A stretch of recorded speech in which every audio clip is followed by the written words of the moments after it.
probably insoluble. You can't, there's a real contradiction in the educational system, and it shows up, you know. You just can't have people repeat nonsense by rote and still expect them to be able to think when you call upon them to think to do your work for you. So it's a problem, and one that the people on the outs who are trying to change the system can play with, you know, can do a lot of things with. This is related to what you said about structural limitations in our mass media, the commercial news media, and the concision that's required in that structural limitation. Neil Postman talks about something, he says, is sort of the psychic revolution that's taken place in viewer-listeners that not only allows us to, not only says that we don't get angry when there's an interruption in a report about hundreds of thousands of people dying in an earthquake, but we willingly accept it and anticipate it, and the news is even sort of built up in a dramatic fashion, so that leading up to the commercial, you know, there's a peak and then there's a descension into the commercial. What do you think has caused that revolution in our minds that accepts this structure? Well, for one thing, I'm not sure how much, I mean, I don't know, you know, I think it's very complicated. I mean, I think what he's saying is kind of interesting, but I'm not so sure people accept it. I have a feeling people tune out. I mean, the thing that strikes me, in my own experience at least, is that if you can get people to listen, they get appalled, you know, hysterical, you know. If you can get people to listen to the stuff in the human rights reports, their first reaction is, let's go down and burn up the State Department, you know. And that's where the weatherman phenomenon comes from. There's a lot of nonsense written about that, but you watch what was happening, as I did, and it's true that people went crazy, but they went crazy not without reason. You know, they were beginning to see things that they had never seen before, like they saw the assassination of Fred Hampton, and they saw what was happening in the slums. They didn't have to wait for COINTELPRO to come out to see what was happening. And they saw people getting slaughtered in Indochina, and they, you know, you don't just say, okay, you know, let's turn to the next news item. You react, and often the reactions are irrational at some level, but, you know, looking the other way is even more irrational, you know. Saying I don't care, that's 100 times as irrational as, say, trashing Main Street or something. Trashing Main Street doesn't do much either, but, you know, saying, okay, I don't care, I'll turn to the next channel, that's worse. You know, that's kind of like Nazis and so on. And it's true that, and I think that happens all the time, you know. I think it's very important in the system to prevent people from seeing what's going on. Now, the thing that Postman's talking about, I would have understood a little bit differently. It seems to me that technique, you know, here's 100,000 people dying of a famine, you know, here's the winner of the next baseball game, and so on and so forth. I think that's a way of preventing them from seeing what happened. You know, if 100,000 people dying from famine is like some guy, you know, not striking out the batter or something, well, you didn't see what happened. It's just, you know, it's like, it's nothing. Can't pay any attention to it. So but I think if you can get people to see what's happening, they don't like it and they want to do something about it, and they often do.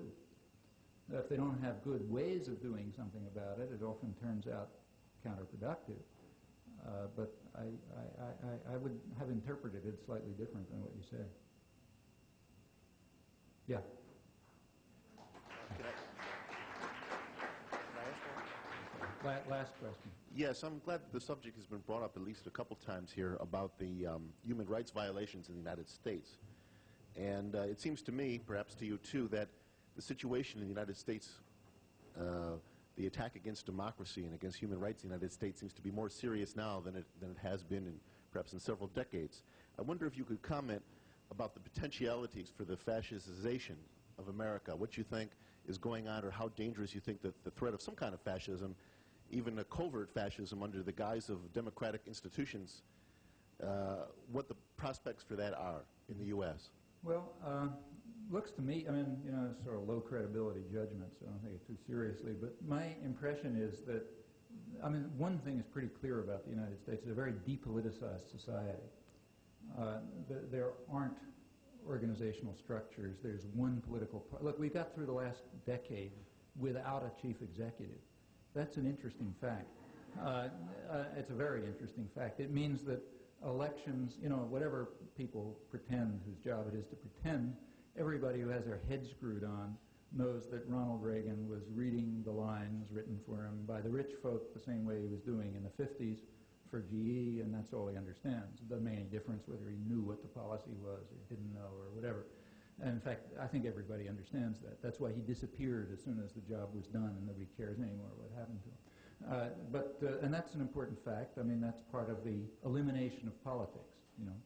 If you're voting for a completely symbolic figure, you have an election without issues, it's like voting for Queen, or something like that. Somebody else is doing the work. And we've gone a long way towards that. The country's very depoliticized. When people don't organize politically, they get involved with people in other ways. So the United States has a huge fundamentalist movement. It's like Iran. In fact, there's some studies of this that compare, fanatic religious commitment to other things. And the thing it usually compares with is industrialization. So the more a society gets industrialized, the more things like, belief in the devil and witches and so on goes down. It's a very good correlation. The only country that's way off the chart is the United States. That's interesting. It's kind of like, it's like Iran. It's actually like Bangladesh at the time when this study was done about 10 years ago. And that's interesting. I think that relates to the fact that you don't have other ways of organizing. And it has a very effective, that's one side of it. There's other sides, like things like, say, the Central American Solidarity Movement or the general kind of movement activities in the United States. They really don't exist in Europe. And they're very effective in a lot of ways. I mean, all of this kind of decentralized, spontaneous, uncoordinated stuff has its defects, like things go out of existence and then you forget how to do it and you got to start over and so on and so forth. But it's also kind of uncrushable, You can't get at the head because there isn't any head. That's one of the reasons why the FBI always failed to indict people when they tried to crush the movements. They were always looking for the wrong people. They couldn't figure it out. It's all too diffuse. So it's got its advantages and its disadvantages, and it's very substantial. And it's the kind of thing that you get in a depoliticized population. Well, to come to your question, what does all this mean? Well, it seems to me it could mean one of two opposite things. It could be the base for major social change, positive social change, towards a much freer society, which really gets to attacking the main centers of power, which in fact are in the economic system, clearly. Or it could be a mass base for fascism. In fact, I think that same phenomenon could be either. That's been true in the past, and it could be true here. Which of those it turns out to be, I think, is not a matter for speculation. It's a matter for pretty committed action.